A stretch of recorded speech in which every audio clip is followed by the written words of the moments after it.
Kembali lagi di Mirna Podcast dengan tema globalisasi dan perubahan hubungan internasional dalam sudut pandang sejarah. Di sini saya tidak sendiri, saya sudah ada 5 narasumber saya akan menjawab pertanyaan saya. Globalisasi dan perubahan hubungan internasional adalah proses meningkatnya hubungan dan kerjasama antar negara.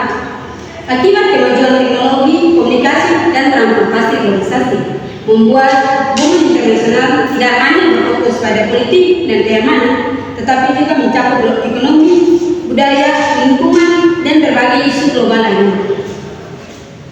Di sini ada beberapa pertanyaan yang akan dijawab oleh pemateri, yaitu yang pertama, pengertian globalisasi dan bagaimana hubungan internasional bergeser ke era modern yang saling bergantungan. Ya baik, jadi di sini saya akan membahas secara sederhana apa itu globalisasi. Jadi secara sederhana, globalisasi adalah proses meningkatnya keterhubungan dan ketergantungan antara individu, masyarakat, perusahaan, dan negara di seluruh dunia. Globalisasi membuat batas-batas geografis menjadi semakin tidak terasa dalam berbagai aspek kehidupan. Barang yang akan kita gunakan setiap hari mungkin diproduksi di negara berbeda, dirancang di negara lain, dan dipasarkan secara global melalui internet. Informasi yang kita konsumsi berasal dari berbagai penjuru dunia. Sementara tren budaya dapat menyebar melintas semua hanya melalui satu unggahan media sosial. Terus, globalisasi bukan sekedar fenomena ekonomi, ia mencakup berbagai dimensi yang saling berkaitan. Dalam bidang ekonomi, globalisasi terlihat melalui perdagangan internasional, investasi lintas negara, dan rantai pasok global. Sebuah perusahaan dapat memproduksi komponen di beberapa negara sekaligus sebelum akhirnya menghasilkan satu produk yang dijual secara global. Perekonomian suatu negara tidak lagi berdiri sendiri, melainkan berhubungan erat dengan dinamika ekonominya.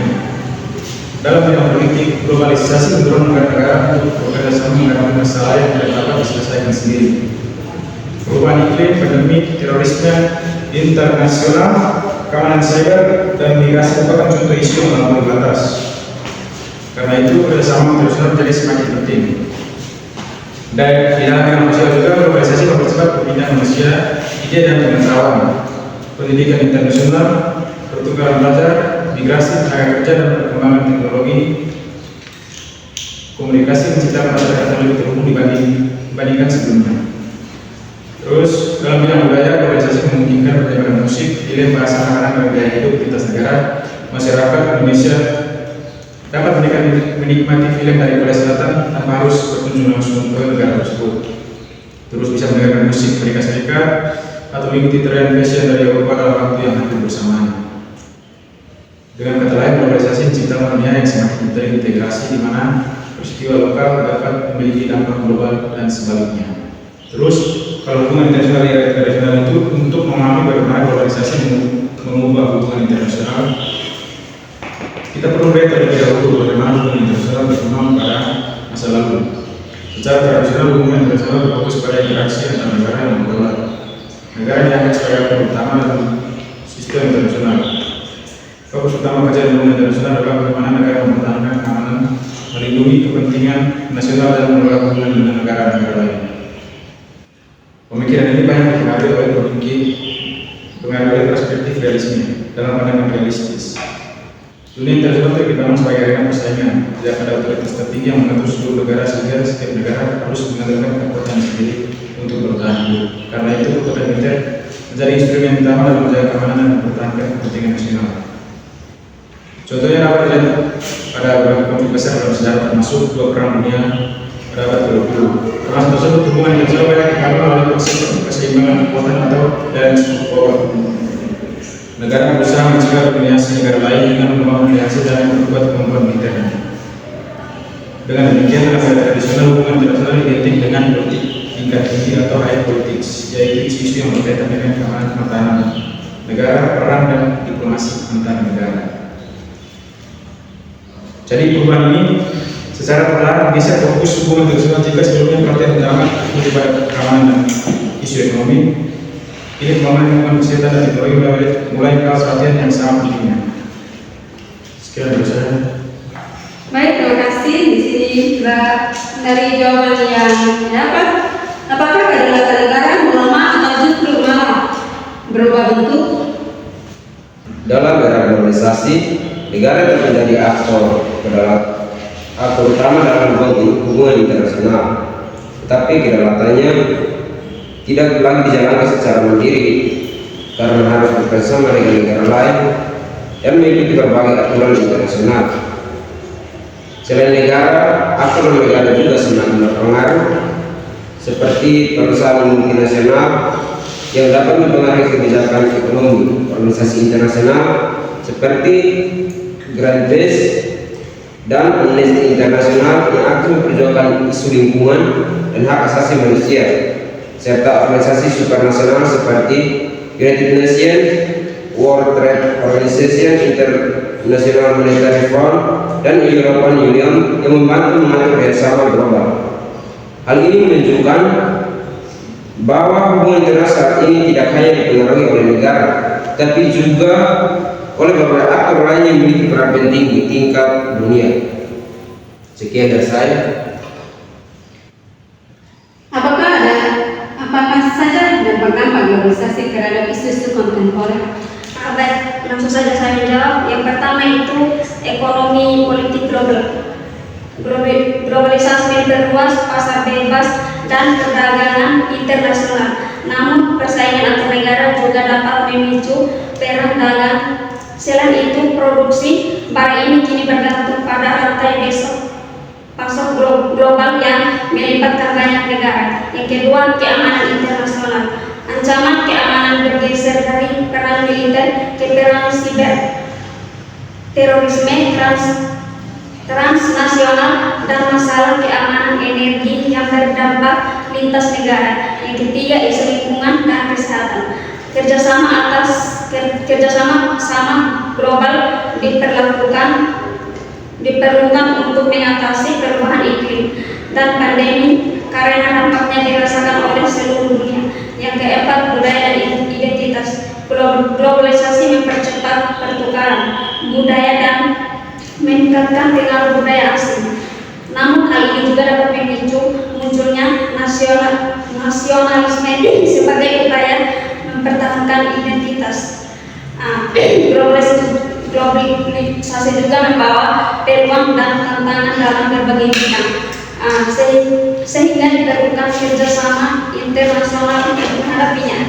Sekian dari saya. Baik, di sini lanjut saja dengan pertanyaan berikut. Bagaimana negara-negara berkomunikasi langsung dengan publikasi? Baik, di sini saya dapat menjawab pertanyaan yang diberikan host. Transformasi diplomasi di era digital ditandai oleh berkembangnya diplomasi siber dan pemanfaatan media sosial.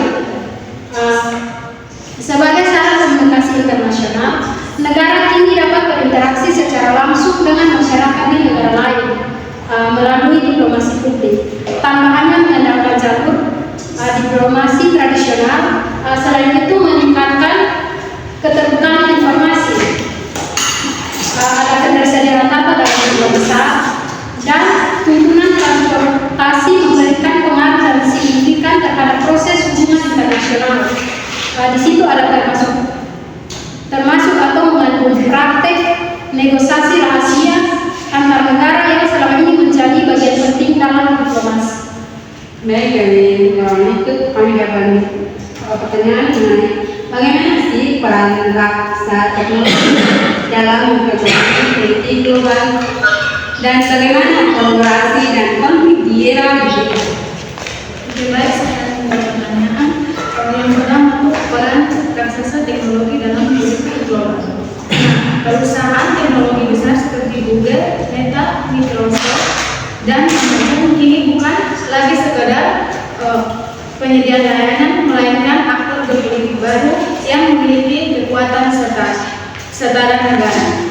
Nah, itu ada 4 bagian. Yang pertama tuh pengendali arus informasi dan opini publik. Yang kedua tuh penguasa data atau kedaulatan digital. Yang ketiga tuh pengembangan infrastruktur vital. Yang Terus. Yang keempat itu diplomasi teknologi. Nah, yang kedua globalisasi di era digital. Nah, hubungan antara negara dan raksasa teknologi seringkali berbentuk kerjasama yang saling menguntungkan. Nah, itu ada 3 bagian. Yang pertama itu pertahanan dan keamanan siber. Yang kedua pembangunan ekonomi dan inovasi. Yang ketiga modernisasi layanan publik. Nah, yang berikut konflik di era digital. Di sisi lain, benturan kepentingan antara kedaulatan negara dan profesi serta pengaruh digital juga makin tajam. Krisis kedaulatan negara merasa kedaulatannya terancam karena regulasi lokal seringkali mandu di hadapan perusahaan tradisional ini. Saksi geopolitik dan perang dingin teknologi big tech sering terseret dalam konflik negara-negara superpower, misalnya pembatasan ekspor, pemblokiran aplikasi seperti TikTok atau pelanggaran investasi menjadi senjata political. Baik, jawaban dari saya. Baik, terima kasih kepada narasumber yang telah menjawab pertanyaan saya. Dari tema globalisasi dan perubahan hubungan internasional dalam sudut pandang sejarah, di sini saya akan menyimpulkan yaitu globalisasi telah mengubah hubungan internasional dari sistem yang berpusat pada negara menjadi sistem yang melibatkan berbagai aktor dan saling bergantungan secara global. Perubahan ini membawa peluang berupa peningkatan kerjasama internasional, pertumbuhan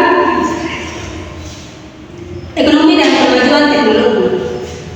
Tetapi juga menimbulkan tantangan baru seperti konflik ekonomi, ancaman siber, perubahan iklim dan ketidakstabilannya politik. Oleh karena itu, negara-negara perlu beradaptasi dan dinamika global melalui kerjasama internasional yang lebih kuat, pemanfaatan teknologi secara bijak serta penguatan kapasitas nasional agar mampu menghadapi berbagai tantangan di era globalisasi saat ini.